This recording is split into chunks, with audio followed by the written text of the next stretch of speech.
Ladies and gentlemen, good morning. I'm Lieutenant Colonel retired Cliff Wadlevich. I'm the operations manager for the Oklahoma Aerospace and Defense Innovation Institute. It's my pleasure this morning to introduce our first panel of the day, the Counter UAS panel, which will be moderated this morning by Mr. James Grimsley. Mr. Grimsley is the Executive Director of Advanced Technology Initiatives for the Choctaw Nation of Oklahoma. He also serves as Transportation Commissioner for Oklahoma District 2, providing oversight and governance of the Oklahoma Department of Transportation. He currently serves on the Board of Directors for the Commercial Drone Alliance, as well as positions on a variety of boards and advisory groups. Ladies and gentlemen, please join me in welcoming Mr. James Grimsley.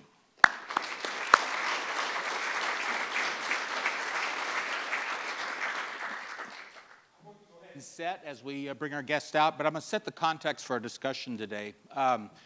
We've had a very compelling set of presentations this morning, and everything is spot on to what we're going to be talking about on this panel. And it's a very complex threat and issue that we're dealing with. And it really starts with, we're starting to see something happen, which is a democratization of technology. Historically, aviation has not been democratized. You had to be privileged. It was not something that was really available to everyone. But with the emergence of small drones and small UAS, we're starting to see that everyone now can become an aviator. And by law, small drones and small UAS are aircraft. They have the protections and all the requirements. And so we're seeing this unique moment happen in aviation with this democratization. More people have access to aviation. We're flying in places that we've never flown before, flying in ways that we've never flown before. And we're also seeing tremendous societal benefits, the potential for those. But with that comes some pretty serious threats that we're starting to realize and look at now. So we're going to talk about multiple contexts of that threat. So let's go ahead and bring our panel out. And when they get here, we have actually a very diverse group here, and I think it'll make sense as we get through the discussion why we have this particular group in place. While they're sitting down, I do want to thank the OU leadership. As an OU alum, I'm very proud of this event. This has been exciting and just exciting to see the direction that the university is going right now. So thank you all for having us. So I'm going to start first. I'll start at the end with Lisa Ellman and let her introduce herself. Sure. Thank you so much, James. Great to be here. Lisa Ellman. I wear two hats. I serve as Executive Director of the Commercial Drone Alliance, an independent nonprofit organization focused on moving the commercial drone industry forward, as well as focus on drone security issues. As well as I'm partner and chair of the Global UAS Practice Group at Hogan, Lovells law firm. And in that role, I serve as outside counsel to Choctaw Nation and work on, all kinds of things related to advanced air mobility, the use of commercial drones, and of course, drone security. So, as I noted with my question earlier, the commercial drone marketplace has moved quickly forward, the technologies have moved quickly forward, and the policies have lagged behind. Same is true on the drone security side, where the technologies have moved very quickly forward, but the policies and laws have somewhat lagged behind. So look forward to our discussion today. Thank you. And Colonel Parker. Colonel Bill Parker. I am the military deputy for Major General Sean Gainey in the Joint Counter Small UAS office in the Pentagon. First off, I'd like to say, hey, thanks for having me here today. Because number one, I did not have to look at red lights going up 395 this morning into work. So that's always a plus. And two, I just want to make a disclaimer here that I am not the smartest person in the room on counter UAS, because we have Honorable Lord here who has a very distinct history with my organization as she led ANS and was really one of the pioneers for what the department is doing right now with respect to counter UAS, and look forward to this engagement. I'm Leigh Madden. I'm the CEO of Epirus. Epirus is a venture-backed startup. We have been in business for about 4 years, and we are building high-power microwave systems for electronic attack, specifically countering the threat from drones and swarms of drones. Since our outset, we have been focused on the rapidly emerging threat coming not just from drones, but large swarms. And we're seeing that come into play today in the Ukraine in a very real way. And we believe that using high-power microwave and ultimately controlling the electromagnetic spectrum will be key to winning future wars. Thank you. So we're going to start out with a very basic question. We're going to start out on the military side. So Colonel Parker, just how would you characterize the small UAS threat for the military? So the threat as we see it today, I would say is real, it's current, and it's developing rapidly. I'm going to take a step aside on a kind of a philosophical note here for a second. So when we look at the nature of warfare and we look at its immutable nature, unchanging over the millennia, you know, we primarily look at it's a clash of wills. We look at it operating in both the human and the political dimension, and we look at it existing within an element of uncertainty, or as Clausewitz phrase, fog. And this is very much a function of, or that will continue to exist within the future. However, what we are looking at with respect to the UAS threat is definitely a change in the character of war, which does change as it reflects to a means for how a nation state, a proxy, a violent extremist organization can achieve their ends. And what they are doing is they are using these technologies in order to gain operational advantages through asymmetric means, right back to the character and the way it is changing. If you look at what the threat has done over the course of the last several years, we've faced a threat in CENTCOM, in the Middle East, with, you know, initially with what ISIS was doing on the battlefield, and that situation has even evolved further.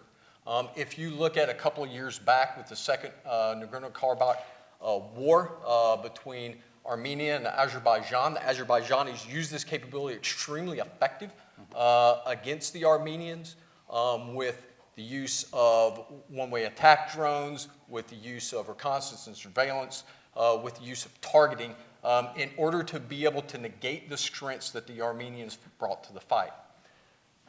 And if we want to talk really recent, we'll talk about what's happening right now in Ukraine. With the use of these capabilities on both sides, honestly, as they are much doing the same thing that we have seen previously. So it is absolutely a real threat that the department is taking serious. Thank you. So, Mr. Madden, kind of continuing on the military theme, you sort of represent the military sort of defense contractor community. So basically, what is that community working to do to help to address this threat? And then probably more importantly, what are you lacking to fully support our military? So I think that there are a couple of components of the defense industrial base focused on the threat. Traditional aerospace and defense contractors who have been working very closely with the DoD on this. And then there's a breed of new companies like Epirus who've come in, and we are venture-backed, we're self-funding, we're not relying on DoD for R&D dollars, and we are seeing the threat, and we're addressing the threat at or even faster than the pace at which the threat is moving. And I think Dr. Lewis really highlighted the speed at which our adversaries are moving. And we believe it's critical to be able to pace that threat and ultimately to bring technology to bear for the DoD. And I think there's a clear understanding, been working very closely with the team at JCO and Colonel Parker and General Gainey. And there's an understanding that traditional defense acquisition is not going to work for addressing the threats that are emerging today. So I think we've taken a different approach, and we're investing to stay ahead of that threat. And we're doing it at Epirus in the electromagnetic spectrum, which is a bit different than I think our traditional kinetic approaches, and fully acknowledge that combination of emerging technology and more traditional kinetic absolutely have to come together to take on this threat. In terms of what's missing, I think that DoD leadership is fully on board with moving more rapidly, but we have not yet been able to, I think, hack the acquisition process to the point where anybody's comfortable that we're keeping up with the threat. And so that's something that we continue to work together on to try and accelerate that. Thank you. So, Lisa, we're going to switch gears just a moment. So we've heard kind of the military threat. With your background, you've had a unique vantage to see from DOJ to the White House, all these different vantage points. You've seen how we've had to address the threat from the civil kind of non-military sides. So basically, we've talked about the military threat, but how would you characterize the civil threat to our homeland and how that impacts law enforcement agencies and others? Sure. No, thanks for that question, James. And just to take a step backward, obviously, drones can be used for a lot of good. So we're here talking about the harm, we're here talking about the threat, but there are a lot of really great things about drones. They can be used for economic including security benefits to provide perimeter security, for example, safety benefits, sustainability benefits, and so much more. So there are all kinds of really great things about drone technology that we're seeing and using here in the United States and trying to scale those benefits. But of course, drones can also be used for harm, like other technologies. And so, my focus is on the civil side, like you noted. I work with lots of counter-drone companies, also end users of potential counter-drone equipment, such as sports stadiums. I work with Major League Baseball, for example, NASCAR, National Football League, all the sports leagues. We're seeing, the careless, the clueless, the criminal. There are a lot of people who just don't know what the rules are and try to, fly over a sports stadium, for example, oil and gas facilities, nuclear facilities, our electrical grid. There are airports, drones flying in the vicinity of airports, as we've seen so many times. And it's not just the security threat, it's also the economic impact, right? So the drone flying at Heathrow Airport over near the holidays, shutting down flights all day cost, billions of dollars, I believe it was reported. So it's, companies love drones, they also hate rogue drones, and there's a lot of interest in being able to defend against rogue drone threats. The policies, like I've noted, have lagged behind, and there's currently only 4 federal agencies, including DoD, that have the authority to use counter-drone equipment here in the United States. That's something that we can talk about. But it's certainly, as the domestic drone market grows, so is the counter-drone marketplace growing exponentially along with it. Very good. So, Mr. Madden, the next question will be for you. So, one of the things about small drones, small UAS, is that, they're almost expendable in terms of cost, which means that a non-state actor can acquire a lot very cheaply, and they're expendable, not really worry about the cost of that. So how is this going to play in sort of the future warfare, future doctrine, and really how is counter-UAS going to play a part in our overall defense strategy in the future, do you think? Well, I think that battlefield economics absolutely need to be addressed. Today, we see, we're using weapons that cost hundreds of thousands of dollars to counter drones that cost thousands of dollars. And that's not sustainable over the long term. And so when we talk about how that needs to change, we've taken an approach from an economic standpoint where we've gotten the cost per kill down to less than a penny. And technologies that are evolving to take on the threat are going to have to take that into consideration. When we talk about asymmetric warfare, our adversaries have figured that out. They are absolutely considering the economics of what they're doing, and traditional approaches alone aren't going to work. I think it's that layered approach and the combination of traditional kinetic technologies versus some of the new innovative technologies coming together to provide the real counter to the threat. Okay. So Lisa, the next question, I'm kind of backing up to the regulatory part of this, and I'm going to use my favorite new word is conspicuity, okay? So, how do things like remote ID, some of the issues we've dealt with within the drone community, how is that playing out in the regulatory environment? Kind of in general, what are the challenges? What are we addressing right now on the regulatory side? Sure, so just a little bit of history here. I guess back in like 2016 or so, 2015, 2016, the commercial drone marketplace was awaiting a rule that would, essentially open up the commercial drone marketplace. But National Security Agency concerns, both about understanding who the drone is or what drone was flying, with a virtual drone license plate, what you mentioned as remote identification, as well as a lack of ability by federal agencies to use counter-drone technology in case of a threat, impeded progress on the commercial drone side. So the national security agencies work closely with the FAA and others on two fronts, as well as with Congress on two fronts. The first was remote identification. The ability to understand, is that friend or foe, essentially identify friend or foe.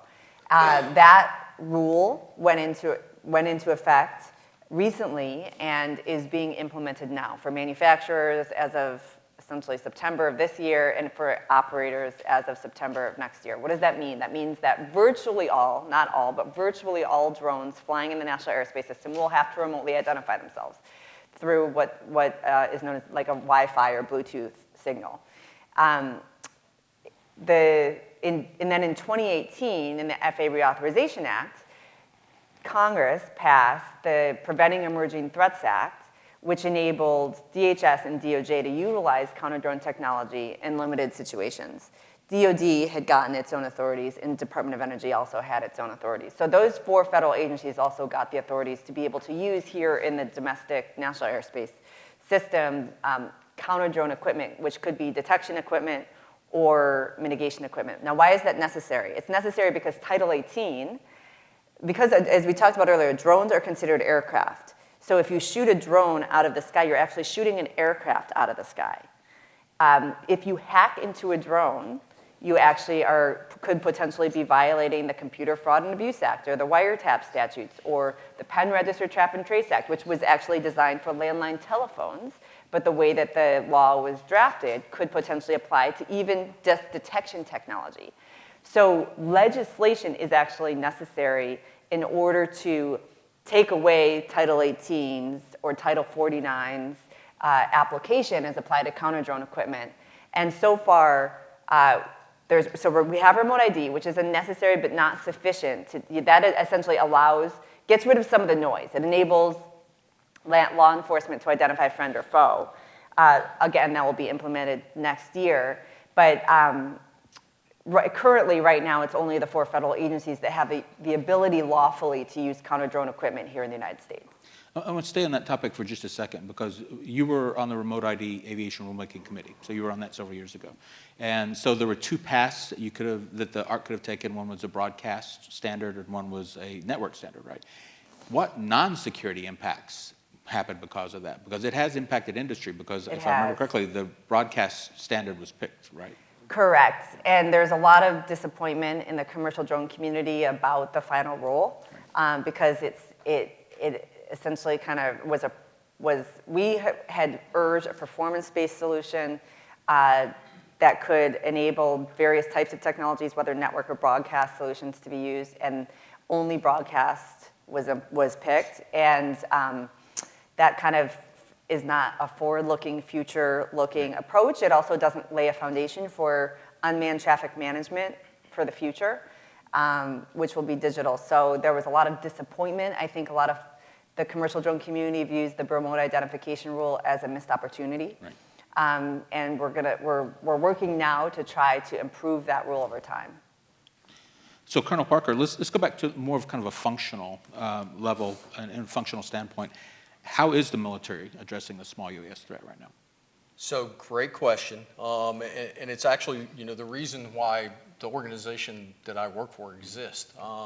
So when you go back a few years, you will see us operating in an environment where we are trying to react to the threat that is out there. We are trying to push capability to the warfighter as quickly as we can. But then we started seeing to where some of the systems, there were redundancies involved, there were integration issues, there were some performance issues that existed at the time. And so in 2019, then Secretary Esper said, you know what, we really need to get control of this situation and be able to drive it in a more positive direction. So that's when he designated the Army as the executive agent for all things counter small UAS, so groups 1 through 3 for drone technology. And that then resulted in the Secretary of the Army standing up the Joint Counter Small UAS Office. So just a little background there. But the 3 mandates that we were essentially established under is 1, materiel development, right, to be able to meet the needs of the warfighter. 2 is training, and 3 is doctrine. So we can kind of break it down looking at those three categories of things. So as far as materiel, one of the things that we quickly learned is there's no silver bullet. And just like you were talking a minute ago, the thing that we've seen most effective over time is a system of systems, kinetic, non-kinetic, layered approach to the threat that is integrated within a common command and control system. So that allows both the ability to use the best effector against the threat, as well as aid the warfighter who's actually operating the equipment to be able to fight effectively using a common operating picture. And that's really some of the areas that we focused on within the department in order to be able to meet the pace at which the threat is evolving. Additionally, if we take a look at training,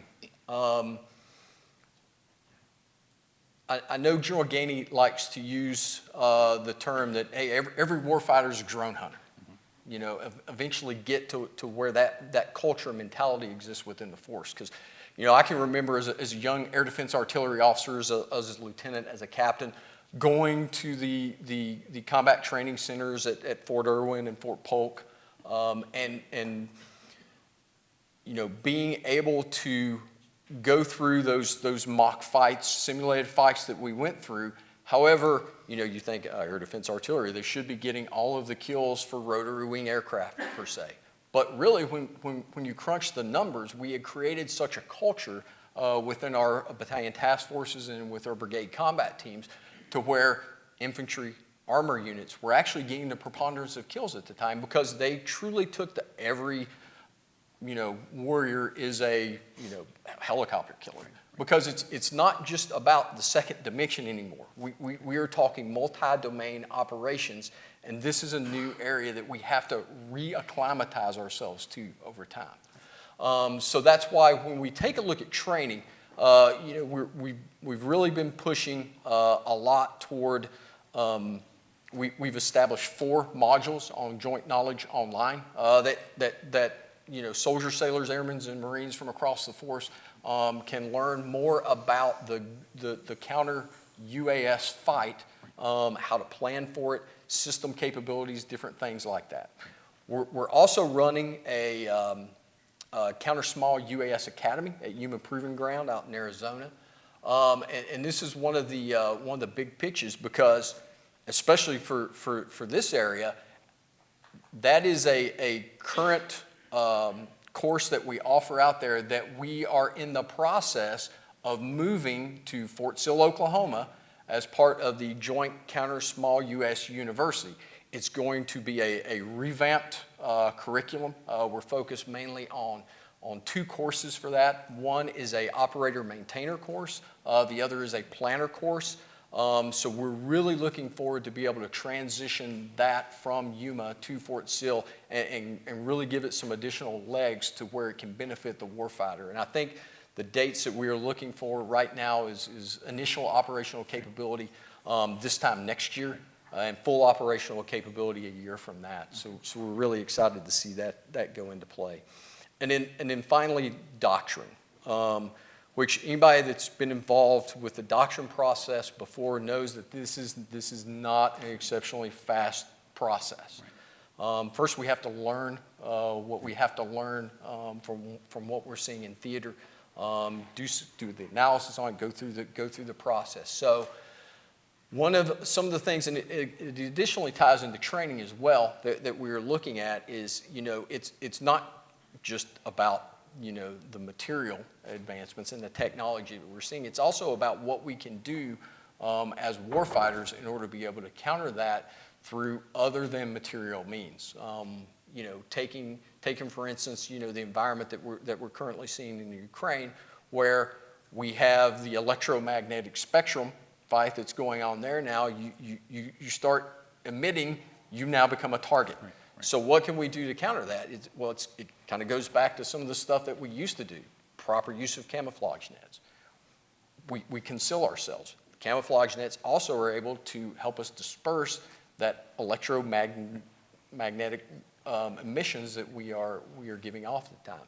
So there's a lot of things that we are doing right now in conjunction with the J7 on the Joint Staff as well as the Fire Center of Excellence as we take a look at this doctrine in the future.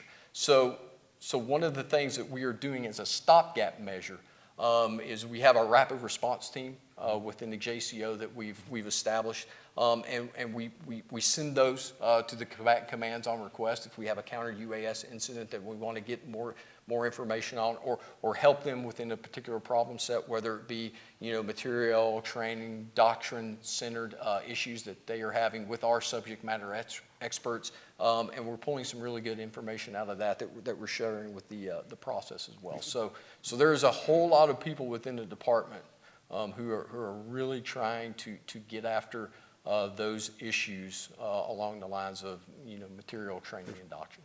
Yeah, thank you, sir. You made a couple of points we're going to come back to. Very good points we'll expand on shortly. So I'm going to go back to Lisa. In the early days, I wouldn't call the relationship between the UAS industry and the counter-UAS industry necessarily friendly. They saw each other as adversaries. Is that changing, and do you see it's looking like we're going to be able to coexist in a mutually beneficial way in the future? How do you see that relationship between the two aspects of the industry evolving? Absolutely. I mean, from my perspective, I'll talk, specifically on the commercial drone alliance side, we have several counter-UAS companies as well as UAS companies working in close collaboration. I think the reality is we all see innovation and security as two sides of the same coin. You can't have one without the other. Innovation enhances security, and we need security in order to enable innovation. So, I think the big issue on the UAS use side, from the commercial perspective, is I want to make sure that my, $500,000 drone isn't shot down out of the sky. Right now on the Hill, there's some legislation that's being considered right now. The Preventing Emerging Threats Act, which I mentioned, that went into effect in 2018, just sunset in October of this year. It was just extended with the continuing resolution through December 16th, but it actually now needs to be extended again. That's something that, from the commercial drone industry perspective, is a no-brainer. That's clearly we should extend the Preventing Emerging Threats Act. But even further than that, the commercial drone community is also urging additional steps to be taken and generally supports what the Biden administration put out, a counter-drone national action plan, which included some legislation that was agreed to by all of the federal agencies that would enhance counter-drone abilities. So it would create a state and local counter-drone pilot program that would enable 12 states, localities, SLTTs, tribes, or territorial governments, 12 per year for a 5-year program to be able to utilize and test counter-drone equipment. It would also broadly enable detection technology, which is surprising because I think detection technology seems like it would be a no-brainer, particularly with remote ID already out there. But it's not actually broadly authorized. Certain types of detection equipment could potentially violate some of those Title 18 statutes I mentioned. So legal change is necessary, but it's run into some hurdles on the Hill. Some privacy advocates have pushed back. And certainly, no one wants to use these technologies in ways that violate, privacy and civil liberties. So there still needs to be some work to be done there. But the commercial drone community is working hand in hand with the sports leagues, with the critical infrastructure community, with the counter-drone community to try to move all of this forward, because without security, you can't have innovation and vice versa. So, Colonel Parker, I'm going to deviate just a little bit and go back to some points you were talking about. So, kind of the whole concept of asymmetric warfare. I actually worked on some Puma and Raven programs back about 10 years ago.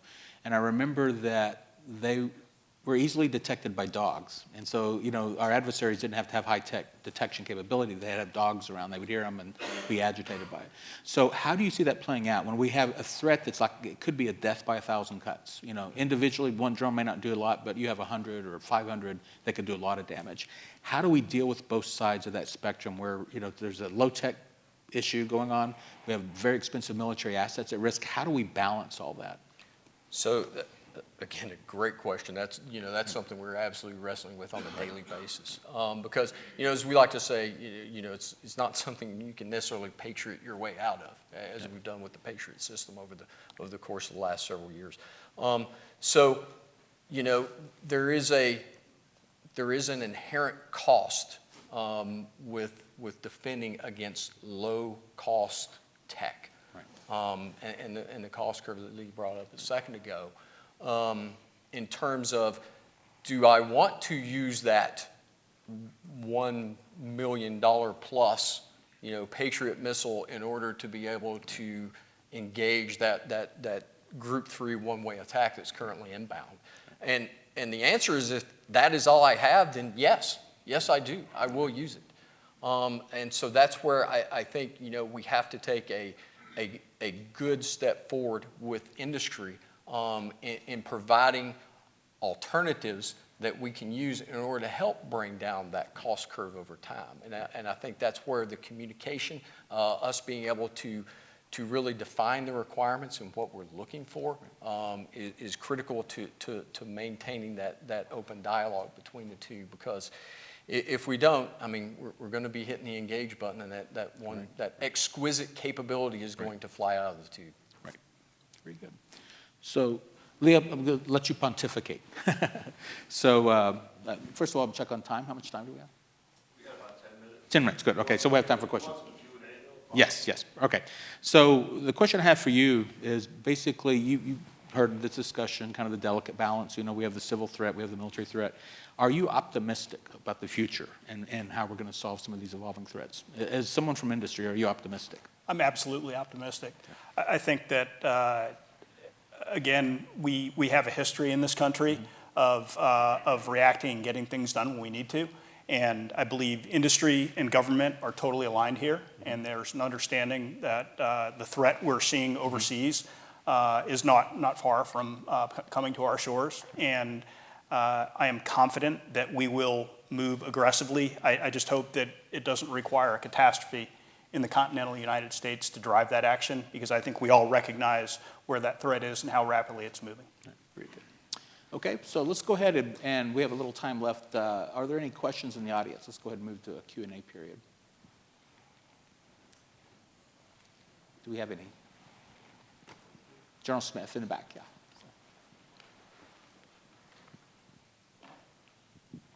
Thanks, Hopper Smith, Oklahoma Department of Commerce, for Aerospace and Defense. What is going on outside the United States that other countries or groups of countries are dealing with, each in your respective domains? In other words, military, commercial acquisition or non-commercial acquisition.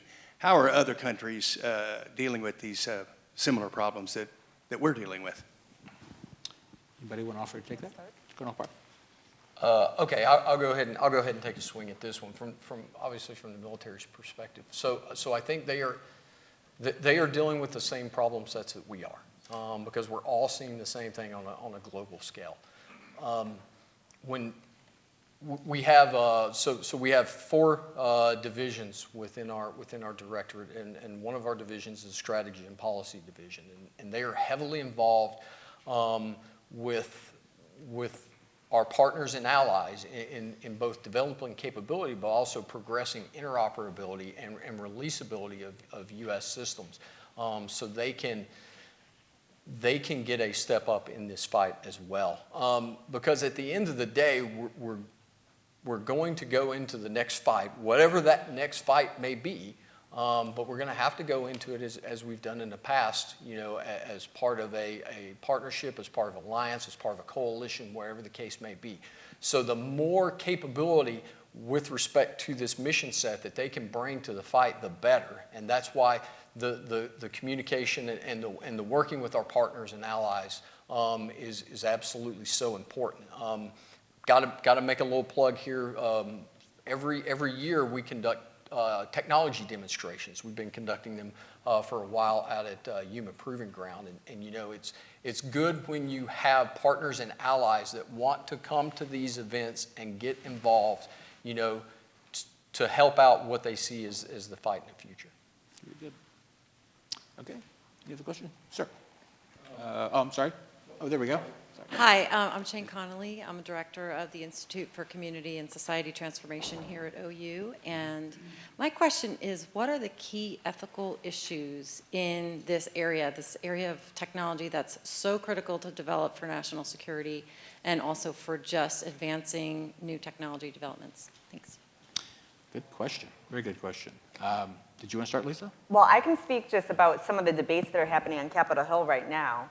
A lot of it, so right now there's debates ongoing about whether to, extend the existing counter-drone authorities, expand those counter-drone authorities to certain other federal agencies, and broadly authorize detection technology and enable states and localities to utilize detection technology in a pilot program which would have strong federal engagement.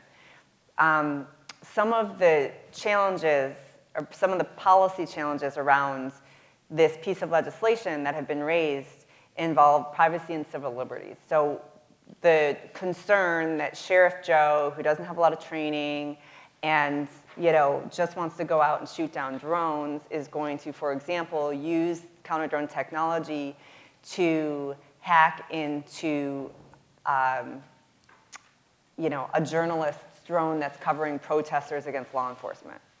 A lot of it stems from a general distrust of either state and local law enforcement or a general distrust of FBI, DOJ, CBP, DHS, and the end users of this technology.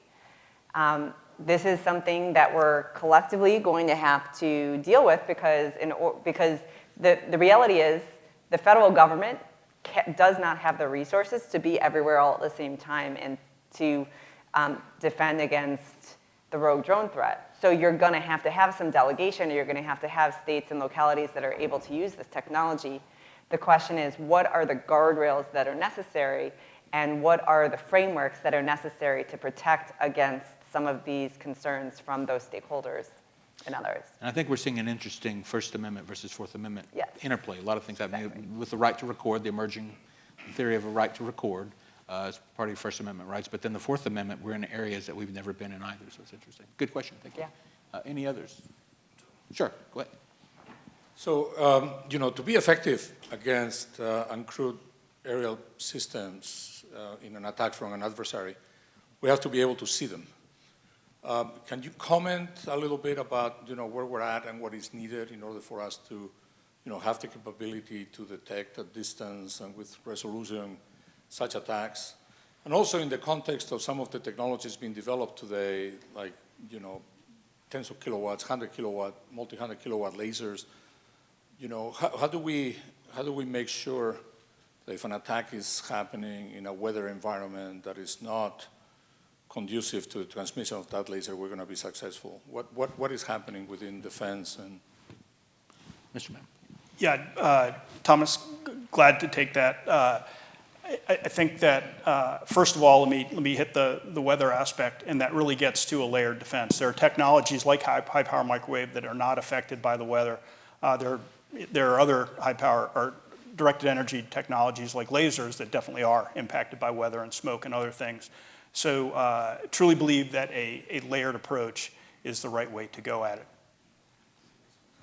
what about for the detection?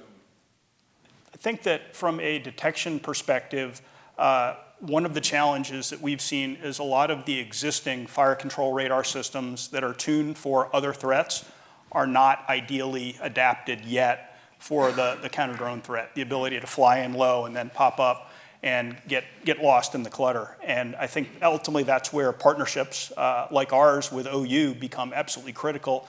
The leading experts in radar in the world are here at OU. And so we're working closely to leverage that expertise of the researchers to advance radar capabilities that are optimized for counter-drone, and then also to integrate all of the other sensors that are available as well. I think we have time for one more. Thank you for the great discussion. My question is on the war in Ukraine right now. We've seen over you knew it was going to happen, right? You saw since the explosion on the Kerch Bridge, the Russians have really up their game in terms of ballistic missiles, but also the use of these Iranian drones. If we were in this position, how would we counter these Iranian drones, and are we getting any lessons learned from what's happening in Ukraine today? Thank you. So let me start with the second part of that. Absolutely, we're getting some great lessons learned. But you know, the best part about some of the lessons learned that we are getting is that it's playing out like we thought it would. In terms of, yes, we are seeing, you know, the one-way attack drones, and especially over the events that have happened over the past week or two. And what we are seeing is that, you know, when you have a system of systems, layered approach that is integrated together, you can more effectively combat this threat. So it's really confirming, you know, based on the initial blushes, and more will work out over time as we get further access to really what the Ukrainians are doing, which is problematic right now because they've kind of got their hands full. But on initial blush, it looks like that we are headed down the right direction with respect to what we are doing and the lessons that we are pulling out of Ukraine. And the first part of your question, how do we defend against that? I would say, you know, based on the capability that we have now, we have the technology to defend against those one-way attack drones. You know, and that's what we need to continue our development, continue our investment. In a matter of fact, the next annual demo that we will do coming up, I think in May, is going to be a further demonstration of capability with respect to being able to defeat one-way attack Group 3 small UAS systems. So it's an area that we have technology, but we are going to continue to pursue to a greater extent. And you know, there's also the issue of capacity. And that's something that we will develop over time, but it's definitely, you know, in the forefront of our minds right now, given the rate at which we have seen the Russians use these over the course of the past couple weeks. Let's give our panel a welcome, pan, and thank you. Well, thank you guys.